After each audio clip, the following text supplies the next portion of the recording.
Gipang tunulan og agricultural equipment sa City Agriculture's Office sa Island Garden City of Samal sa Davao del Norte ang taga-Baubo and Umbay Farms Irrigators Service Association Incorporated Contafesa. Ang gipang turnover nga farm machinery gilangkuban sa usa ka unit sa rice combine harvester, usa ka unit sa walk behind the rice planters ug duha ka unit sa floating tiller nga gitugyan sa Philippine Center for Post-Harvest Development and Mechanization (CONPHELMEC) ubos sa Rice Competitiveness Enhancement Fund Mechanization Program nga sa kinatibuk-an anaa sa 2.33 million pesos ang kantidad.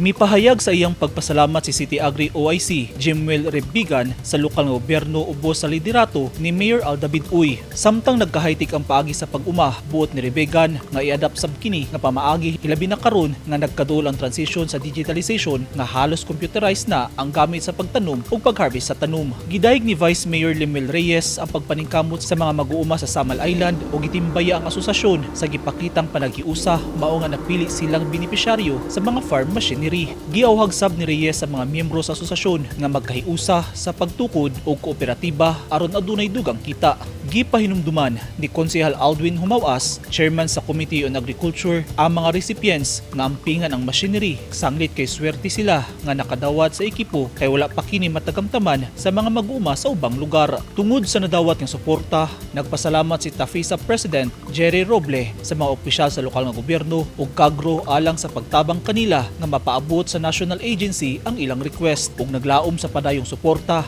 sa lokal nga gobyerno ngadto sa mga asosasyon sa mga mag-uuma sa isla. Tinguha niini nga mapalambo ang competitiveness sa rice farmers ug mapataas ang ilang income pinaagi sa provisions of seed, mechanization, extension ug credit services. Eugene Hinutan, Newsline Philippines, Davao Region. Stay safe.